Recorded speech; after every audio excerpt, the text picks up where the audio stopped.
Hey, good morning. It's May 6th, 2017, and for the last day or two, I've been troubleshooting my Whirlpool Duet washer and dryer, mainly just the washer leaking, and my wife complaining that it was throwing a little water under the left front foot peg, so I put a little saucer under there till I had time to troubleshoot it. And so I got online, and everybody was saying that, it's the gasket, and my trusty helper here, Sam, Hello. and I, sorry about his Clemson shirt, we've been troubleshooting it this morning, and we found a couple things interesting.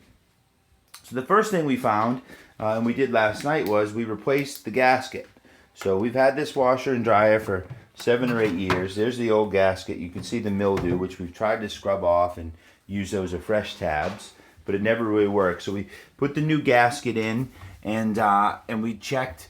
We got our clamp on nice and tight, not too tight to crack the housing, but I've noticed some of this concrete castings actually broken off a little bit, and it's mainly for balance.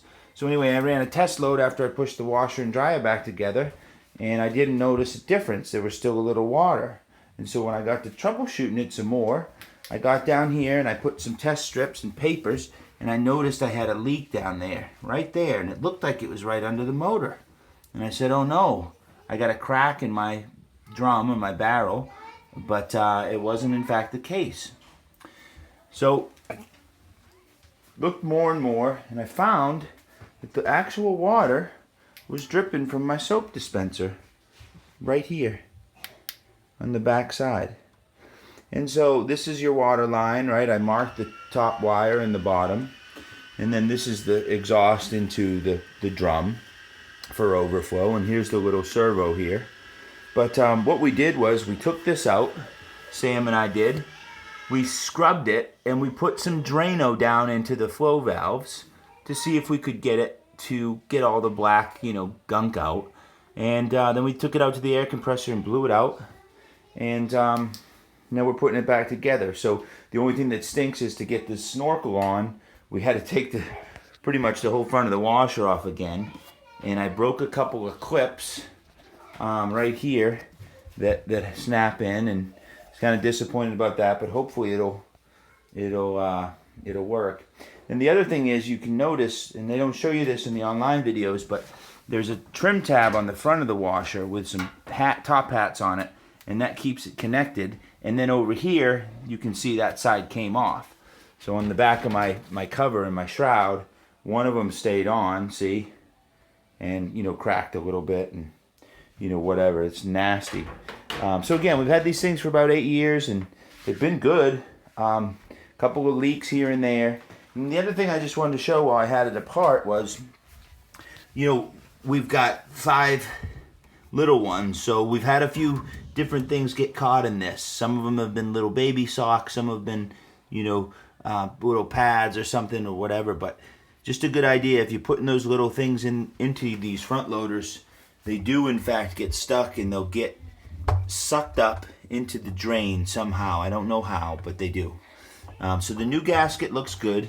Everything's in good shape there.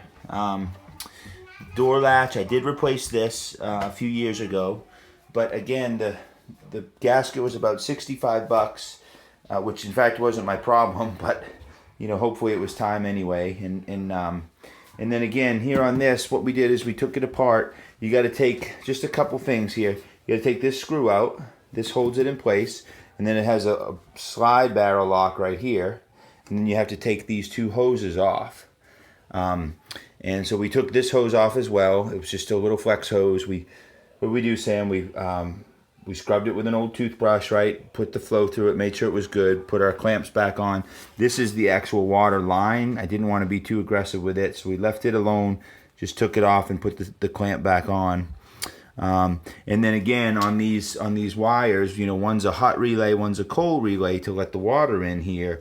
We marked T for the one that goes on the top here, and so we'll be putting these back on in a minute. And the last thing, just in case I didn't say it, is this piece is 2 separate pieces, as you can see here. So what we did is we put a small bead of silicone around the edge here, all the way around in the back. That's where it was leaking. Sam's going to go get the level in a minute, but what I was thinking is obviously if there was standing water in here that was high enough, it should come into this hose. So I don't know if my water is, or excuse me, my washer is tipped this way some, but it's certainly something I'm going to troubleshoot some more and make sure that, you know, this piece is tipped this way, just so if there is standing water, it will come out this exhaust hose into the drum. And then this valve here, there's 5 levers on it. You can see the Roman numerals, 1, 2, 3, actually 4, but there's 5 holes here in the inside. The 5th hole is solid, so it's not a hole. And so it was on position 3. We put a little red tick there so we could hook our servo back up and know. But again, I had some condensation here where the water's been coming up, and we'll see. So here's what I'm going to do. The beauty of this is Sam and I are going to put this back together. We're going to make sure we're good to go, and then I'm going to leave the top cover off because that way we'll be able to see if it's dripping. And I'll probably leave the bottom off too. I do get worried about that with the little kids with these ground wires and these hot wires. So I want to be careful there. But again, that's it. This is a Whirlpool Duet 4.4 cubic foot washer. It's been pretty good. Again, door latch issues a little bit, but everything else still works good. And then, of course, on the dryer side here, these are something that I've replaced now 2 or 3 times. These little door locks, because they get worn out pretty bad. And then I just replaced the actual male part of that here as well, just a few weeks ago. And every now and then I'll put a little flathead in there and open that up. But yeah, overall it's been a decent unit, and hopefully they'll last us another few years. I keep thinking my wife's doing this stuff on purpose to get her new LG top loaders, but not yet. All right, Sam, anything you want to add? No? Okay. All right, Sam, couldn't have done it without him. As always, Sam's a great helper, and we'll shut down. Post any comments or anything you guys have or questions. Happy to contribute to the forums. Take care. Have a good day.